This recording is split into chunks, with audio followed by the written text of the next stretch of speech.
Welcome to the first episode of Culture Talks Namibia. As you all know, the start of any revolution is to get people talking comfortably about what it is that they would like to revolutionize, which is why we are here today. Culture Talks Namibia is an initiative based around the narrative to get our culture evolving in the right direction, to break down our cultural barriers for a better future for us as Namibians.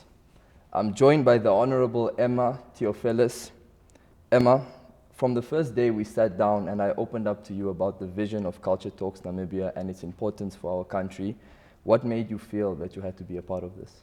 Thank you, Ennio, and thank you for your invitation, really, for me to be part of this. I think the reason why I wanted to be a part of this is I think there's value in conversation and dialogue. People's thinking shifts when they have a valuable conversation about something and they get a different perspective. So I think being part of this that you're trying to do here, Culture Talks Namibia would perhaps get conversations going, people thinking, people listening to one another and not jumping to conclusions and having perceptions about certain things, but actually starting a dialogue and having talks that would allow people to grow, learn and unlearn things that they thought were true or important.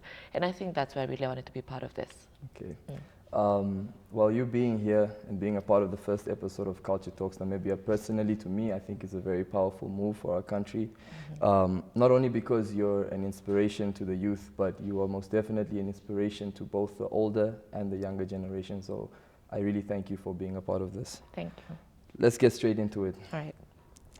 The first topic I would like to discuss is the influence of the older generation's mentality on us and the youth's future mentality. I want to start by speaking about what I call a past apartheid mentality, which easier explained a very limited mentality. I pay all my respects to the older generation. There's no greater generation than those who liberated us, as we should give thanks. But as a grandparent, parent, uncle or aunt, I feel that we need to not let this mentality be passed on to the next generation. I feel that as if we really need to let the youth dream. Obviously, being in the apartheid era, there were very limited opportunities, but as the country is growing, there are more opportunities, and I feel the solution for this is bettering and having more open relationships between the children and their parents, parents allowing their children to dream and not being afraid to have conversations about their passion and what it is that they want to achieve in life. But it's also very important for the children to understand that education is the fundamental of any future. So personally, I think finding a balance between education and children feeling confident in chasing their dreams and their passions is something we need to look at for a better future in Namibia. How can we learn from the older generation's mentalities without letting it form our mentality as a youth completely? Yeah, I think you're correct in saying that the apartheid era is different from the current one. And that's really what separates the two generations, the older one and the younger one.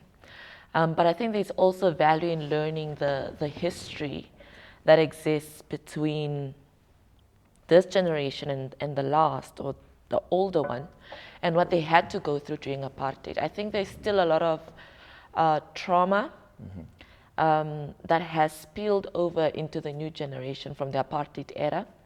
And, you know, those uncles and grandparents you're talking about are still fighting some of those realities they faced during then. And unfortunately, they were not able to properly heal from them. But more than that, I think there's also wisdom in the older generation. They went through one of the most difficult times in history, and they learned some really survival mode life lessons. And I think perhaps that's still the lessons they're trying to teach their children and grandchildren, because they're still thinking that, you know, life is hard, it could get really hard, and better be prepared so you don't go through what I'm going through. So I think as a younger generation, I think there's value in learning and tapping from that wisdom. But it's also true that we should not be in survival mode now, although there's still pockets of our society that really should be in survival mode. they say that was a political revolution. We have an economic revolution that we need to achieve now.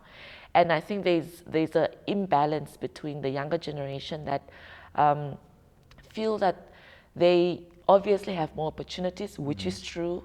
I have more freedom and liberation, but there is still a lot of shackles of economic and mentality thinking around economics and finances. So I think, as like you said, yes, parents should allow their children to dream and to have more open relationships.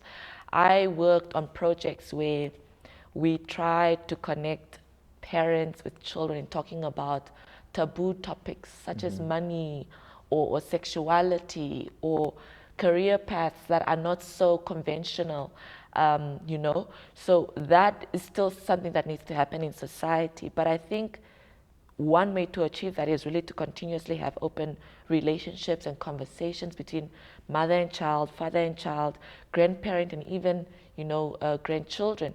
But we do need to appreciate that the apartheid era was difficult, and it really dealt with a person's identity. It sort of re-engineered people's identity about themselves, who they looked at, how they looked at themselves, and who they thought they were, and that will sort of pass on to the next generation, which could be me and you. And I think that healing process needs to start with these open conversations and delving deeply into the history, because even I personally don't think I have a full appreciation of what apartheid was. And that's because it's not spoken about necessarily outside of the classroom, or a short story here and there, and so on. So we need to delve deeper so we as a younger generation have a better appreciation of what our parents and grandparents went through, but also to help them heal from it so that they accept that it's a different era, it's a different world, the direction is different, and they need to form part of it in that way. Amazing. Yeah. Amazing. Emma, what drove you to become a leader? If you had to put yourself back 5-6 years ago, put yourself back in the shoes that you were, what was going on in your head? Did you ever believe you would be in this position at such a young age? Well, I think it wasn't like a goal that, oh, I want to be a leader. It was just more of me doing, I think perhaps my upbringing, my parents have always encouraged me to do what I want to do, or if I want to try this, they would encourage it. If I want to try that, literally I would be juggling 6 to 8 stuff at one time, and they thought it was fine as long as, of course, I prioritized my education. So that created a lot of confidence. It made me feel confident in myself. It encouraged me to be knowledgeable about stuff, because if you're going to be in between people, you're going to have conversations, you do need to have some background knowledge. So it really prompted me to read a lot. And, you know, I think people then thought that was a level of competence, and people would you know, nominate me for positions I didn't even want to have. And, you know, it sort of just pushed me to say, okay, try this and see if you'll do it. Try this and see if you'll do it. And I learned to like it, you know, leading people and collaborating with people in teams and all of that. So that, I think, prompted me into becoming, you know, a grade 1 class captain, you know. So you would say a lot of focusing on self-growth. Yes, that helped a lot, because then once you grow yourself, people see that and want to tap into that and want to give you the opportunities to prove yourself in such spaces. So I think that was the journey in general to leadership, and it made me comfortable with being a leader, because I think sometimes if you're not comfortable being a leader, you don't take up the role as you should. But that made me comfortable in being a leader and taking up roles and being invested in them and taking them seriously and taking my leadership seriously and, you know, studying about what type of leadership style I should use in certain situations. So it was intentional in the end, because it was something I was allowed to do, given space to do, and I took a hold of it and ran with it. Thank you. Yeah. Moving on to the next topic, which is an unsupportive culture, which I think, if not the most definitely one of the most important topics of today. I think it's very important for us as Namibians to understand the end goal of having a supportive culture, which is to shine a light on our country as a whole. And when we do have a light shone on our country, it creates opportunity for all of us. I think that the people in the right positions, or those who have achieved in different industries, have a responsibility, and that responsibility is not only to want to support people, to give them opportunities, but in fact, for the better growth of our country, to want those people to excel past what they have achieved.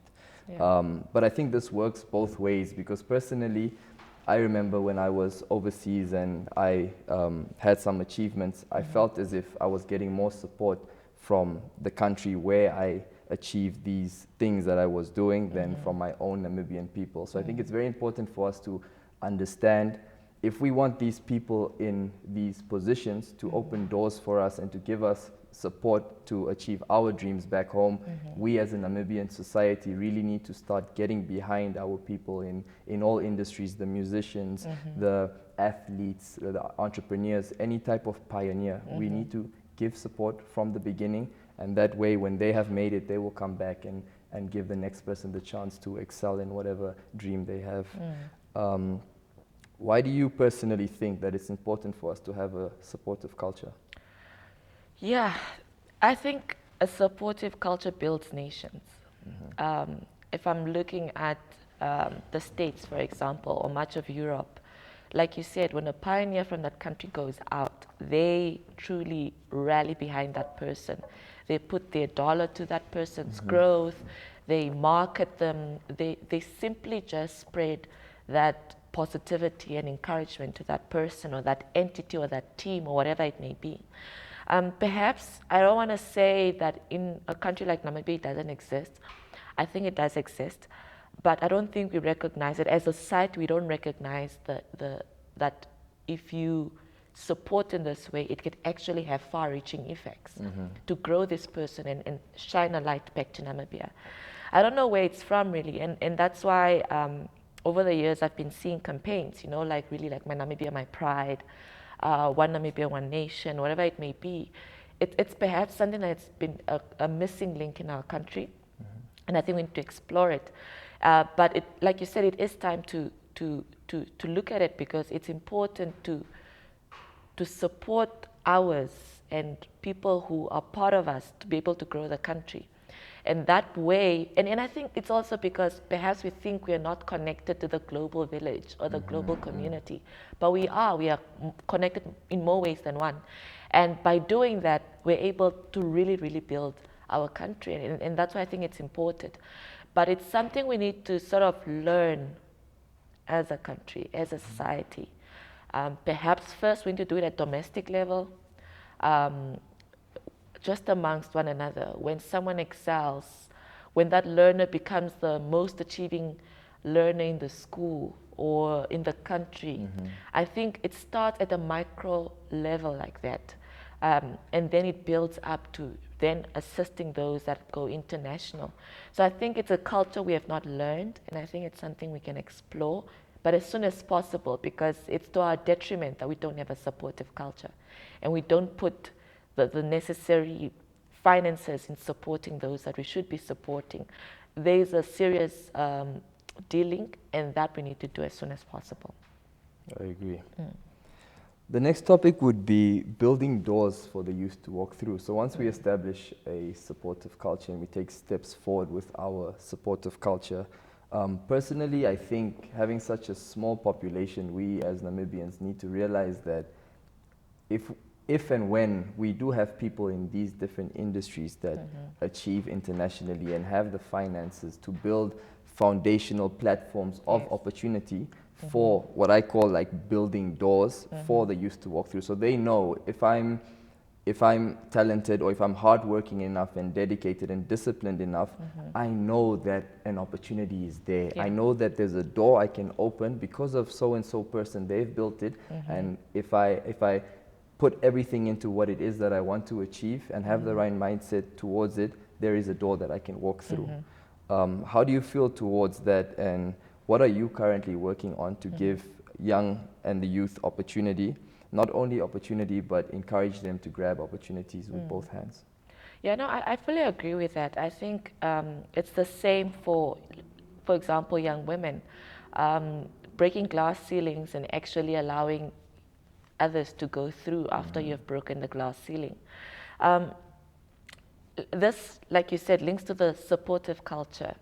I think, I don't want to say there's an individualistic approach to some of the successes of Namibians, that if I make it as the best tennis athlete, I don't think about passing on that baton later on, or passing on the skill, or creating a path for others to go through. I don't think it's intentional, or it's someone that actually consciously thinks about to do. And that's something we need to start doing.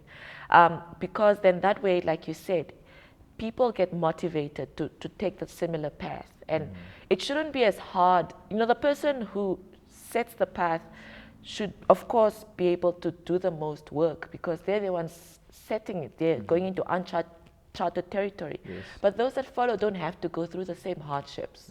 They don't have to go through the same struggle. That path should be there to make it easier. And I think that's perhaps the understanding that's not there. But for me, I think in general what I've been doing from the time I was either head girl or junior mayor or a member of the Children's Parliament, it has always been taking people along. Because I knew if I know something is so important and so valuable, I like to share it with other people. Yeah. So I would want to take people along. And sometimes there's no willingness because there's no understanding of how important it is and so on. But there's value in that. Some project we would like to do as MICT under my office. I've just actually partnered up with Namibian Nature Foundation. And we're looking at mentoring young people from conservancies. Conservancies are those areas where our natural habitat is displayed, where, you know, where the animals and really great scenery.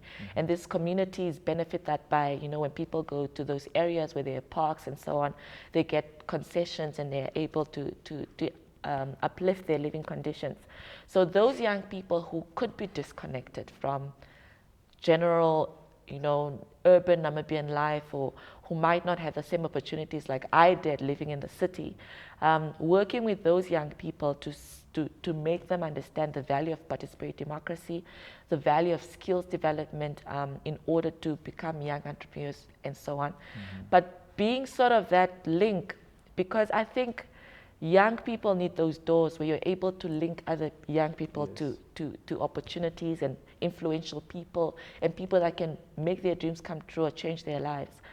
And that is so far this past 6 months what I've been doing. A lot of young people have reached out to me in my office, and if I know really I can assist, I at least make sure I connect them to the right people. And of course give them tips to say, okay, approach it this way or approach it that way. You have greater elements or prospects for success. And I think that should be intentional for everyone. If you can't assist, don't just let people on the wayside. Be their stepping stone to something better. And that's what I've been actively doing. And I think that is something that I know doesn't take away from me in any way. Therefore, there's no reason for me not to continue doing it. So I think that is the culture we need to cultivate, and especially amongst young people ourselves. We cannot depend on the older generation. When I have a breakthrough, if I go past that stage, I must make sure that place is filled with another young person. It should be intentional. I must consciously think about it and intentionally do it. That's the only way we can grow one another and grow together. Because if you're building by yourself and other people are disenfranchised and they feel that they're not getting there, they're going to break down whatever bridge you have built for yourself. So that should be something we should intentionally think about and continuously doing. Thank you for that. I think that is exactly what we want the youth to think like, and that's the future mentality in a nutshell. Something that's very important that I noticed in my social circle, in my communities, and that's I've seen a lot of people get opportunities, get lucky or deserve opportunities, but I think that we really need to take our opportunities with the right mentalities as the youth coming up, because I've seen people get the most amazing opportunities, but it wouldn't go through because their mentalities weren't in the right place. You have to be willing to sacrifice a lot You have to be dedicated. And personally, I think if you can look to your left and right, and there's someone who is working harder than you at achieving that opportunity or going towards that door, then you don't deserve that opportunity. The next topic is tribalism. We all know the history of tribalism, but I personally feel that we have learned to choose to ignore it in a way. It's affecting us without even realizing. And as we know, tribalism was set up at the beginning to divide and conquer. So we can't ignore that. And if we don't realize what it's doing to us, it's going to put us at a disadvantage forever. We need to focus on coming to power collectively. And personally, I feel that the older generation, because it was put upon them, they have kind of accepted this divide. So I think moving forward as a youth, we can no longer accept this tribalistic divide. We have to stop viewing our brothers and sisters as competition. And I think we just need to get to a point and make people realize that there is one tribe, and that is the Namibian tribe. And moving forward, if we want to come to power collectively in our country, we can't be fighting battles amongst each other. Why do you feel that it's so important for all our tribes at this moment in time to take a step back and see what this tribalistic divide is doing to us? Yeah, I think, again, we need to go back to, like you said, the history of tribalism. I mean, apartheid really did want to divide and conquer, and the only way they could do that is to pit us against one another. And young people, well, I feel like the older generation knows that history, they probably lived through it, but like I said again, it altered their real identity, it really changed who they were, and that they passed on to young people, because I think now more than ever, more and more young people, and this is just my observations on social media, if there's an altercation of some sort, the first comment would be a tribalistic comment against this person. But then I thought, when did we start seeing each other based on the tribe as opposed to who we are as individuals? I could have been born as any tribe in this country. It doesn't matter. I would probably still have been Emma. How did my tribe sort of shape me into who I am? How did my tribe determine what values and principles were governing? Tribe is important, that is true, but we cannot start or continue using it as a weapon against others, and that's what's happening. It's valuable to be a certain tribe. You need to be proud of it.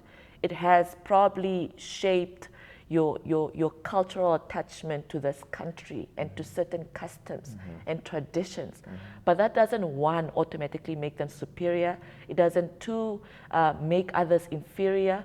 And you know, weaponizing it against others. And that's the danger. And I feel like as young people, we're not taking it as seriously as we should, because it's continuously growing in our society and shaping who we are, which is very dangerous. I don't know if, Ennio, if you have read a little bit about the Rwandan genocide and really how it really just started as tribal, you know, comparisons, not accepting diversity, but it has led to millions of people dying. And I think that is something as young people in this country who should be more educated at this point, more informed and more tolerant, because we understand diversity is beautiful. But like you said, we're accepting it and we're not rejecting it, which is very scary for me. So really, I think we need to go back to the history of tribalism and start seeing it as it is, as a weapon by the apartheid South African government to divide us, and stop using that weapon against ourselves. 30 years after independence.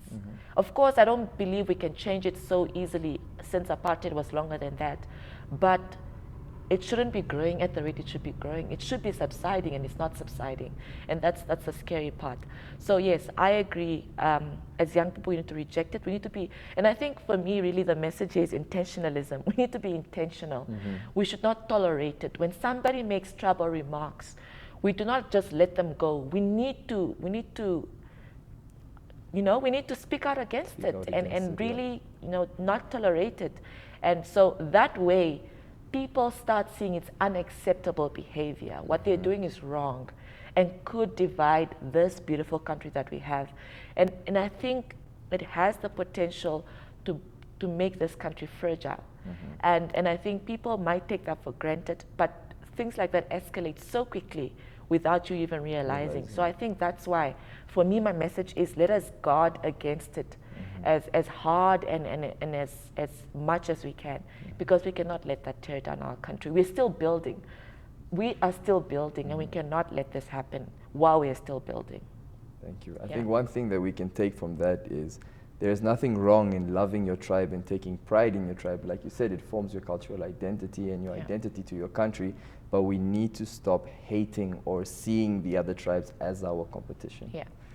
The next topic is the tolerance of racism in Namibia.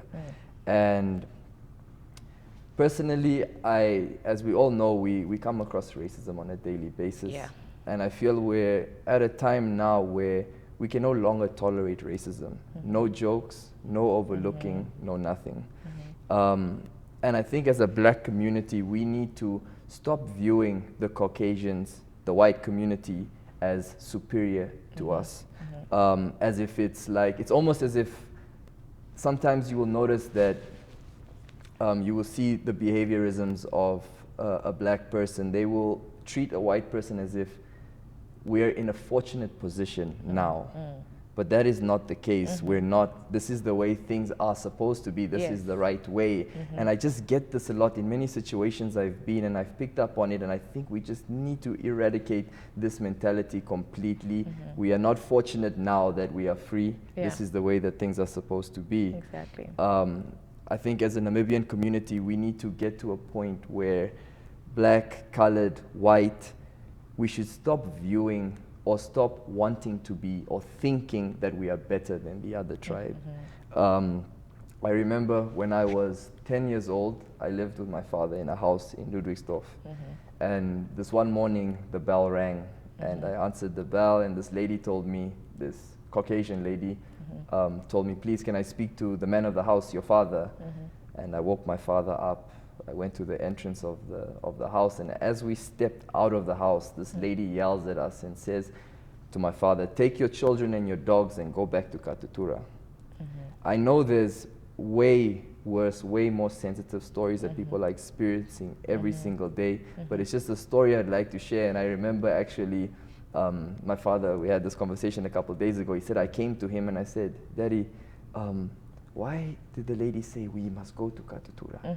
I was confused as to why am I supposed to go to Katutura? This is my house. This is where I live. This is where I was raised.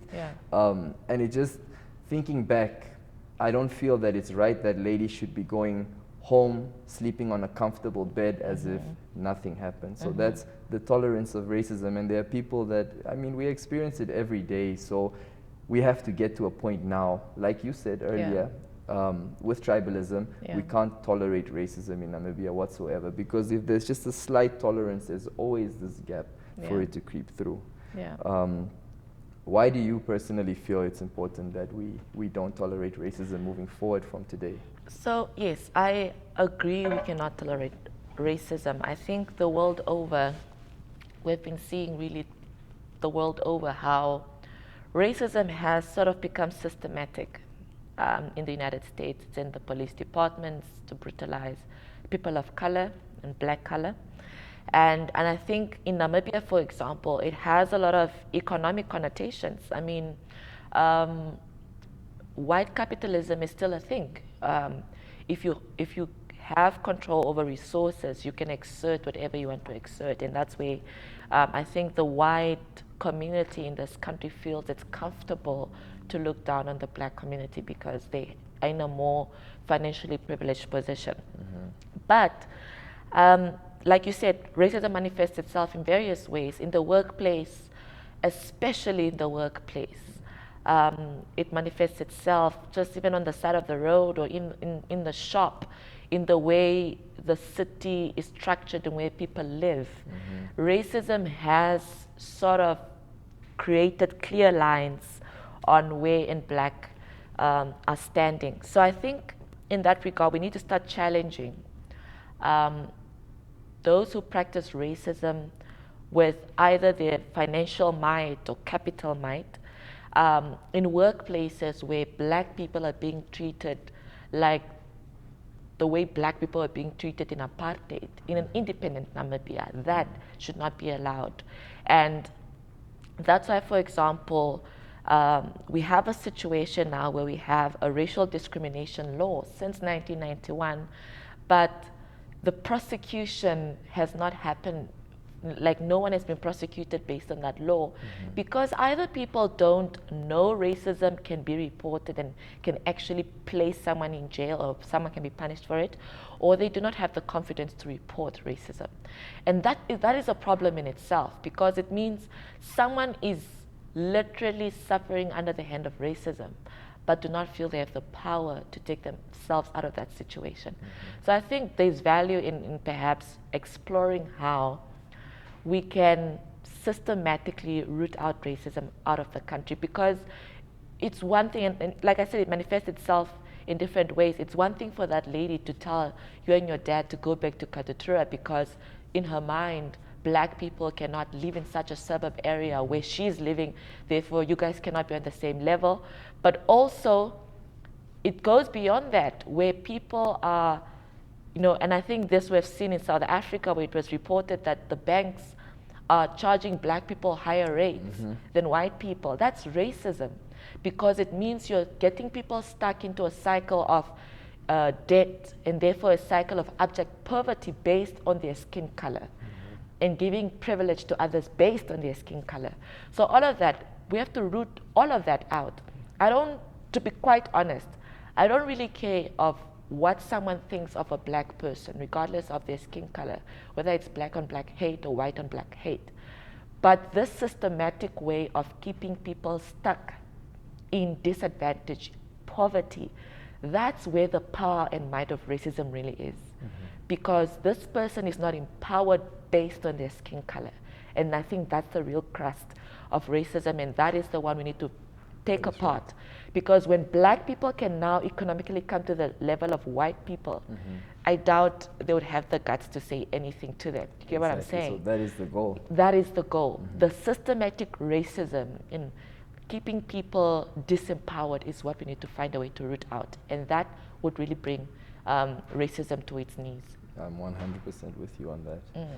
And just to mention, we're also not trying to say that all white people are racist, obviously, but personally, and I think I think we definitely feel the same about this, we don't want white people in Namibia who cannot recognize and acknowledge that the apartheid era was wrong. Yes. And the people we want on board with this movement, we would like white people on board with us too. They are white Namibians, we are one, but we want white people on board who want equality. Yeah, and who just don't say it. Just because you come out and say that we're all equal, that's not gonna solve it. We want you to actively advocate for, even for example, the NIA bill. It's a bill that is trying to bring up empowerment and equality of all races. Support that. That actually distributes our wealth and our economic wealth equally. That is really equality. Words is not. Yeah. I agree. Yeah. And obviously we need to get to a point, because I feel that, and I think we all agree, that kids of color are growing up at a disadvantage, obviously, and that's because they feel less. Yeah. But one thing that we also need to mention, which I think we've all noticed, the black community sometimes have this tendency to treat their own with less respect than they do a white person. And this obviously comes from the past, so we need to recognize it, and we need to realize, whether it's in a restaurant, a shop, like you said earlier, we should stop treating our own less, because that kind of sets the tone for our mentality. And then our children growing up thinking that, okay, a white man, I need to treat him better, and then a black person, I treat them less. It's, it's conditioning. It's racial conditioning. Just like you have certain women supporting patriarchy because they've been conditioned because of that. So it's really a conditioning. It needs a healing process. It needs a learning and unlearning process. And it don't happen over one generation at this rate. But like again, we need to be intentional about it. People need to start recognizing their behavior and changing it. But also, it's also from information. Start being informed that, you know, you're not lesser than. Believing that you're not lesser than, and therefore you start acting it that way. So, and not treating others like lesser than because they look like you. So it's education, it's intentionally recognizing your behavior patterns and then changing them. Yeah. It feels sometimes as if, I mean, by law, yes, we are free, but mentally we're imprisoned. Oh yeah. And I think we really need to concentrate on the schooling systems to redevelop this mentality of the youth and how they view racism. What do you think we can implement in schools, knowing that majority of a child's life is spent in schools? What can we implement in schools to not make children of color feel that they are less? Well, I think first it would be the value of education. Looking at the content which we teach our children in schools, because like you said, they do spend a lot of time at school. And that's where really they learn about life, where their lives are shaped. And I think I am of the view really that the education system should make the history lesson compulsory. Only when you know where you're coming from do you find your identity and know where you're going.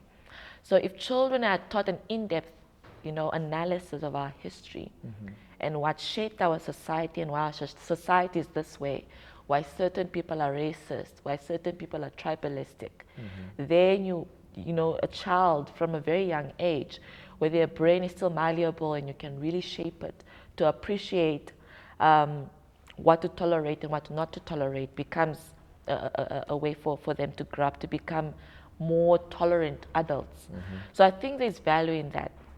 And I think secondly is to have conversations such as these from a very young age, make children understand them, show examples of everyday, you know, situations that highlight these things, so that they're able to understand. And then with that understanding, they can make their own decisions about where they want to stand, you know, whether to be acceptance of diversity and tolerance, or feel and understand that they're worthy and that they're more than. But where they come from does not shape them, or where their parents come from does not shape them. So I think there's value in that, but also encouraging a culture of supportiveness, black on black support. I think that, because there's value in seeing role models that look like you. And that is why, for example, there's a situation of content. You know, I remember I was reading that MTV didn't even used to show black music. So children in the black community didn't know that they could become successful artists. But because when you see someone that looks like you doing extraordinary things, you start believing that you can also do it. So you feel like you can and you're not lesser than. So there's value in seeing role models that have the same hair as you, have the same skin color as you, doing things that you feel you can also do. And I think there's value in that. So it should be systematic everywhere. The content we show on television, the programs we air on radio, you know, celebrating blackness in all its forms. Which is our next topic. Okay, in all its forms. And then children start feeling like, but, you know, I can reach that. And I'm not less than, because this person has shown that I can become that. Exactly. Yeah. The other day I was thinking, and I want to know your opinion on this. What do you think about schools becoming more selective as to the teachers that they select to teach black history? Because obviously being taught black history with remorse versus being taught black history by someone who acts as if that's the way things were supposed to be, it makes a very big difference in how the children in school grow up viewing it, tolerating it, and just as a whole view racism for the rest of their lives. What do you feel about this? I agree. I actually have a feeling, and I cannot really support it with any evidence or anything, but I have a strong feeling that most of our history is distorted to sort of achieve a certain narrative, but also it's also underreported, and that's why we don't know who the real villains and how systematic they were in being villains against black people. So I do agree that there should be some type of mechanism, and I think if I'm not mistaken, the Minister of Education is looking at professionalizing the teaching profession, for example, so that you do have screening of some sort before you become a teacher and go teach children in society, because you do have a big impact on how they'll start looking on life. Just like I, as a lawyer, will have to write a bar exam, because it's testing my competency to represent somebody in a court of law, because their life literally would be in my hands. The same with a doctor. They have to go through a residency and write that health exam so that they're able to be tested on whether they can, perform certain things on people. So I think the same should be done for education, where the profession is professionalized. So teachers are screened and tested for their competency to give the content in a particular subject matter. And history, like I said, should be made compulsory, and that is a sensitive part of anyone's identity. I'm glad that we agree on that. Yeah. The next topic is, which is my favorite topic, is Black is Beautiful. As we all know, Black women are the biggest minority, and I feel that everyone is to blame besides them. From a young age, the Black community is taught to not love themselves. Society teaches us, like you said earlier, what an ideal beauty is. Girls feeling they're only beautiful when they straighten their hair, bleach their skin. If you walk into a toy shop, you see Black dolls being cheaper than white dolls. The ads that you see on TV portray the features of what ideal beauty is. For those of you watching, if you take out your phone right now and Google Black teenagers, you'll see mugshots. Google white teenagers, you'll see teenagers in a normal environment. So all in all, what does that tell us or tell you about the perception of Black people? I think it's something that we can't continue to ignore, what society is putting inside of our heads, and something that we most definitely need to address and make the Black youth realize that these things are put into place actually to make you feel less. So maybe we need to start challenging those decisions. And I would like to ask you, as a beautiful young Black lady, what advice would you give young Black girls growing up to love their features and to love their skin? And maybe if there's any stories you'd like to share with us growing up, your experiences as a young Black woman that you feel comfortable sharing with us today. Yeah, I think I'll start off to say, like, you're right, there's a lot of conditioning out there to say Black is not beautiful or Black is not worthy. And that conditioning, like it or not, when a young child starts watching cartoons and there's a certain story or image they're seeing where the white child in the cartoon is more superior or more important than the Black child, that's level of thinking that is ingrained. And like you said, the ads and so on bring that to the fore. But my message would be to any young Black woman, young woman out there, Black girl child out there, is to first find those that are like you and admire them, feel inspired by them. I think I found value in finding ideal role models in other Black people, some Black women, accepting who they were, who they are, what they did, and then projecting that onto myself to also do the same for myself. I think that's my personal experience. I found value in that. But also secondly, my advice to young women out there, message to them would be to find like-minded people who actually like their skin and like their hair texture. Find those like-minded people and draw strength or energy or vibrations from them to strengthen yourself in that area. If I could give a personal experience, I think it's really looking at how society was set up in a schooling environment where the teacher favored the light-skinned child over the dark-skinned children. Or if you go to a family gathering where the light-skinned Black children were treated better than the dark-skinned children. So it's little things like that goes into the psyche of any child in making them sort of accept or learn that my skin color is not accepted. At this point, I think it must be sort of like go hard or go home, where dark-skinned young women have to sort of put it in everyone's face that my skin color is beautiful and my hair texture is beautiful, and being intentional about it. I, for example, read a lot of articles where people would say, yeah, but like kinky hair is not professional enough, and you know, and being intentional to say, but I'm literally going to go with my hair this way as a sort of a political statement.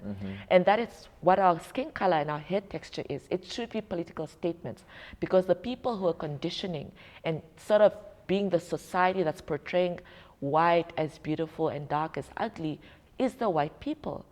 And they've equally conditioned some black people to believe it, and to make it worse.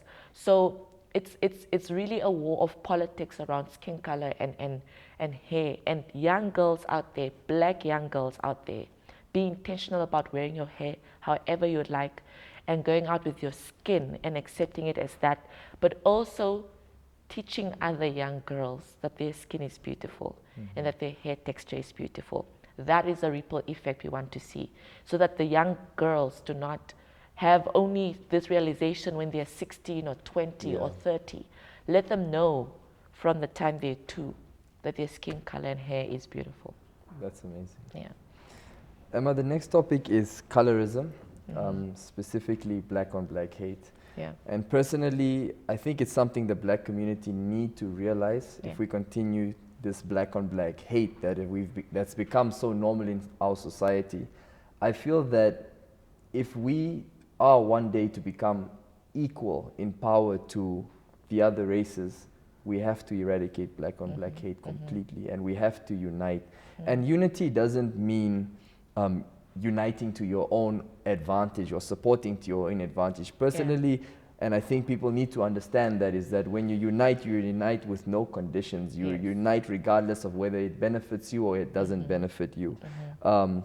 Why do you feel that colorism is such a big problem in Namibia, and how can we constructively better this issue? Yeah, it's similar to what I said earlier. Again, apartheid, and I don't want to constantly blame it, but it is the root cause of how our society is shaped. But it exists because of that conditioning that lighter is better, whiter is better. But now that we know the problem, and I think there's value in that, knowing where the problem is, now we know we can fix it because we recognize it. Let's talk about it. Let's have conversations about it, and then actively address it. Let those who learn so unlearn it. Let them recognize their behavior and unlearn it. That's the only way. And I think that's why I said earlier as well that those who are darker skinned need to take a political stand and call out those that practice colorism. Call out those that shame those with darker skin. Let us call them out and let us display them so they're forcefully made to change their behavior. I don't think we need to sort of be soft at this point, because it's only getting worse. Let us stop it in its tracks and let us forcefully make those people change their behavior. And I think there's value in knowing the problem so you can fix it. So people shying away from it and saying it's not such a big problem, you're trying to hide behind it. It's there. And I think we can all recognize it's there. So no matter how small you think it is or how big it is, let us stop it in its tracks by talking about it, denouncing those that promote it, and holding them accountable. Going hand in hand with colorism is an envious culture, which is our next topic. Personally, I feel that, and I think we can all agree, and those watching can agree, that we have this tendency to, whereby when a Namibian has achieved, and I've come across this many, many times, our fellow Namibians always have something negative to say about our achievements before the positive comment. And I just personally want to say that I think us as Namibians need to become more happy in general for each other and kind of see our own achievements and our own happiness in a fellow Namibians. Why do you think that our culture has become very pro-envy, and how can we productively better it? I think there are a lot of factors. One, we are one of the most unequal countries in the world. So there are those that really have nothing and those that have a lot. And so perhaps some that feel that they do not have enough, it's better to break down the person that has achieved something or that has, as opposed to working on yourself and trying to do something for yourself. So there's that one. And I think another would be that if I can't have it, they surely can have it. Or if I don't have it, they don't deserve it. And I don't want to say I know the root cause of that. We can make some speculations of perhaps our history, but it would almost feel like, and I do read a lot about racism and watch a lot of videos and podcasts and listen to those. And in the past, that's why you have had a situation, let's say, for example, during slavery, where only one black person worked inside the house of the white master, and then the rest of the black people worked outside. But it was sort of that situation where only one black person had a seat at the table. So that created sort of like, oh, if Ennio is there, I have no chance to be there. So if he's there, I need to find a way to bring him back down so I can be replaced there. I don't know. It's some type of thinking that might be there that I've read about, but I think that's perpetuating now into our current generation, that when Ennio makes it, I feel lesser than. So it's not fair that he's made it. I'm not going to celebrate it. I'm not going to support him because he's made it now far and I cannot reach that. So one needs to look at maybe from that perspective to try to re-engineer that and backtrack it to say, when Ennio makes it, it takes nothing from you. If anything, it's sort of a win-win situation for all of us. I read about the Jews a lot and how they're very supportive of one another. When a Jew starts a business for selling bread, all the Jews come support that business. When the other one starts a business on A, B, C, and D, all the others. So there's a flow of finances and money and support among the community, and then they grow together. I think some of the ideals perhaps that we as a country should adapt, such as those, to create that, or to eliminate that sort of envious culture or envious feeling. But suffice to say, I think it's a human reaction, human feeling. But when it becomes a detriment to another person's achievements, I think that's when it becomes harmful. But we do also need to recognize that it's a human feeling that some people get. But like I said, if it becomes a detriment to someone else's achievements or even life, then it's a problem and we need to find a way to address it. I don't have the exact solution or answer now, but I think in recognizing that it's there, we need to find a way to perhaps make all of us feel like we are winning and all of us are achieving and all of us have a seat at the table to then perhaps address it for the long run. For the long run. And I think that would also go back to having this supportive culture. Yes. So when we would support the person now that's achieving in whatever it is, knowing that, okay, when I support this person, like you said, it's sort of like an instinct. When I support this person, I know it's not taking anything away from me because this person is going to come back and try and give the next person an opportunity. Exactly. So that could also be a solution to the problem. Exactly. Moving on to tradition doesn't define us. And I know many people watching this will have their own opinions on it. I'll explain my side and how I view this, and I would like you to explain yours too. I feel as if we need to always respect our traditions. But I feel in Namibia it sometimes gets to an unhealthy place whereby we judge our children based on how by the book they follow their tradition. And that kind of puts a blockage in for personal growth and uniqueness. So I feel that we need to take a step back and view what this whole, you don't follow your tradition, I look at you less, so I love you less type of feeling, not exactly that, but we need to find a balance. I think it's very important. I myself follow my tradition, but I'm not judged on if I made a decision which is not by the book of my tradition. So finding a balance between respecting your tradition, but not letting children feel that if they make a decision which isn't traditional based, it doesn't make their parents view them differently or make them feel less. So this is obviously a solution of motivating and pushing personal growth and people feeling comfortable in their shoes and their decisions in life. And this would better the relationships between parents and their children. When children know that they can make decisions as to what they want and not what their tradition implicates, it should better the relationship between the two. So I'd like to know what you think about that. Should tradition define you as a person or not? Well, I think one, like you said, we need to value tradition because there's a historical context attached to it. It contributes a little bit to your identity and who you are and what you value in some instances. But I agree with you that it should not be the detriment to someone's growth or achievements, because I believe that tradition evolves. Tradition cannot stay the same 100 years back as it should be today, because it should move with as society is moving. The world back then is not the world today. The core of it should still be there, but certain practices or certain traditions, if I might say, should be able to conform to the values of today. For example, in some traditions, child marriage is a thing. We cannot accept that because it keeps girls, young women, and women in cycles of poverty and subjugation to patriarchy. That needs to be ruled out, needs to be cast out. Secondly, you have female genital mutilation in some parts of the world.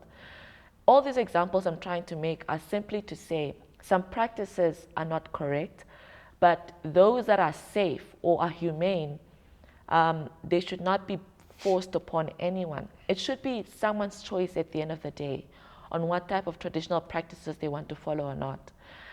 Because tradition should evolve, and tradition is not the same.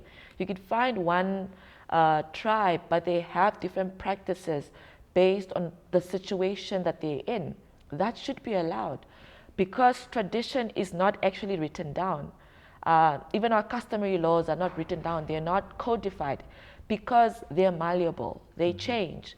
And we need to start accepting that they will be changing over time. But those who want to keep on to them should not sort of force them upon others. And that's where I agree with you. They should not be forced upon people that want to pick and choose what traditions to follow because it resonates with them. But they still value them, and that's why they practice them. So I agree with you. It should be a liberate action by people on what practices they want to keep and what they want to let go of, because it perhaps, threatens their life or the lives of their children or their being. That should be a choice. Exactly. Yeah. Moving on to the last question of today, which I feel is the most important, and that is youth empowerment. Personally, I feel that often the definition of youth empowerment is mistaken. I feel that youth empowerment shouldn't just be taking someone youthful and putting them in a position to lead. It should be putting that person in that position, but trusting in their ways, specifically their new ways, and trusting in their ability to lead. Us as the youth right now are responsible for shaping our mentalities moving forward. So it's all on us to revolutionize the culture of Namibia moving forward. What would you like to say to any aspiring youthful leaders watching this, and any advice you would like to give them? Well, I think similar to what I said earlier was to work on yourself. I think before you can lead others, you need to lead yourself. Invest in your growth, invest in your mind, invest in your emotional intelligence. It goes a long way. But secondly, you need to recognize that you're part of a community. You're part of a society, you're part of a nation called Namibia. So whatever you do, you aspire to contribute to the growth of the collective, and the collective is Namibia. That should be the second thing that I would advise them to do. And thirdly, is to be, woke. and conscious. Because I feel many a times as young people we go through this life in this country only benchmarking on our own little community, family, and not willing to learn and unlearn certain things. We need to continuously do it, consciously do it, because that way you become someone who's holistically and who appreciates the country as a whole in all its diversity. So being woke around the different situations happening in this country, whether it's economically, socially, politically, be woke, be conscious, continuously learn and understand. Take a step back out of your own situation and be part of the collective. That way, you can resonate with this country that we're trying to build and this Namibia would all like to be. And that way you add value more than you can add value in your community, in your village, in your town, but add value to the country as a whole. So any aspiring leaders out there, think about how you can be productive.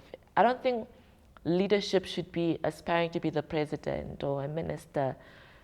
Leading wherever you are, as a young professional, as a student, as a learner, lead from there. Because then you add value to all of us and you add value to this country because then you're a productive citizen. So leaders are not those that only have titles. It's those that carry and live their life to take everyone along. So that would be my last words and message. Yeah. Emma, I'm honored, I'm humbled, and thank you so much for coming here today and being a part of Culture Talks Namibia. I really do look forward to what we can do in the future for the culture of our country and for the growth of Namibia. For everyone watching, I would like to end off with one last piece of wisdom. This is the future, and the future is in our hands. All the tribes, black, white, colored, rich, poor, young, old, if we unite and come together, the future is in our hands. And if we don't, the future is no longer in our hands. Thank you. Thank you, Emma. Thank you for having me. Thank you very much.